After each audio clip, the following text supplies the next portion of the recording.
देश की सियासत में एक बात पर जोरदार सियासी भूचाल आ गया है।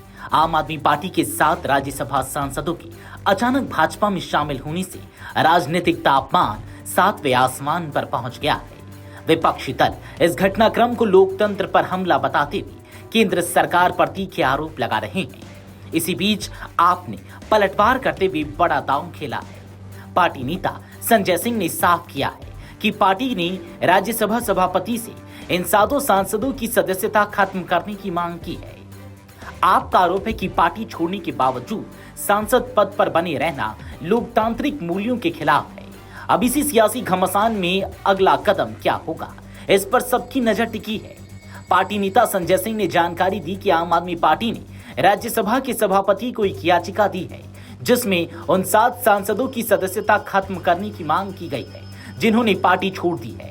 संजय सिंह ने कहा कि ये सांसद अब पार्टी के साथ नहीं है, इसलिए उनकी राज्यसभा सदस्यता भी जारी नहीं रहनी चाहिए। उन्होंने आरोप लगाया कि पार्टी छोड़ने के बाद भी ये सांसद अपनी सीट पर बने हुए हैं, जो नियमों के खिलाफ है। अब ऐसे में ये जानना भी दिलचस्प हो जाता है कि आखिर दल बदल कानून क्या है, इस मामले में लागू होगा या नहीं। बता दें कि दल बदल कानून भारतीय राजनीति का एक ऐसा नियम है जो सांसदों और विधायकों को अपनी पार्टी बदलने से रोकने या उस पर कार्रवाई करने के लिए बनाया गया है। यह कानून 1985 में संविधान के 52वें संशोधन के जरिए जोड़ा गया था।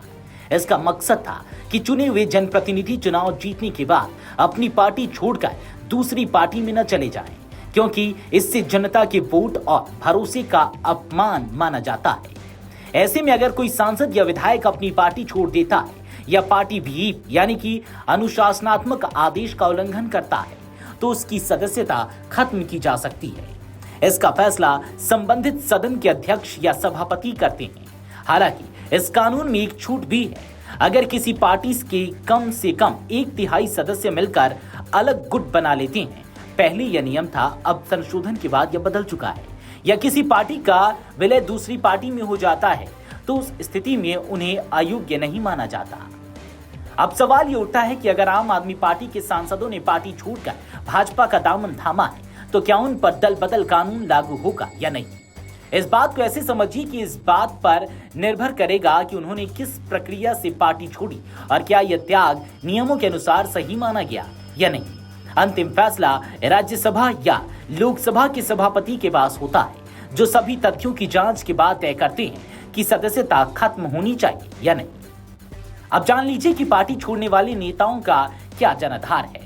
जिन सांसदों ने आप छोड़कर भाजपा का दामन थामा है, उनमें से संदीप पाठक अपनी संगठनात्मक क्षमता के लिए जाने जाते हैं। राघव चड्ढा भी पार्टी के रणनीतिकारों में रहे हैं। बाकी का कोई खास जनाधार नहीं है।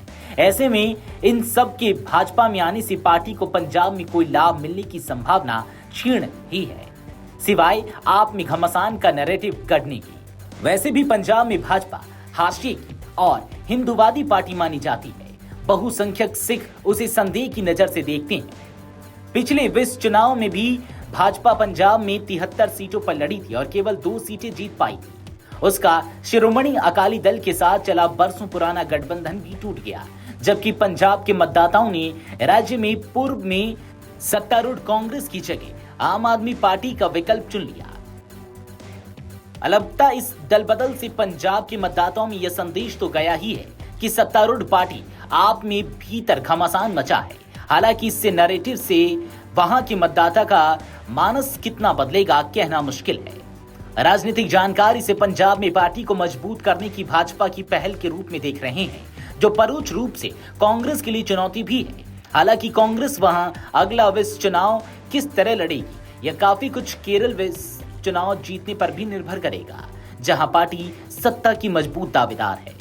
लेकिन कुशल नेतृत्व और सामंजस्य के अभाव में अगर वहां भी वह कुर्सी पर काबिज होने में नाकाम रहती है, तो उसका असर समूची कांग्रेस और उसके मनोबल पर दिखेगा, जिसमें पंजाब भी शामिल है।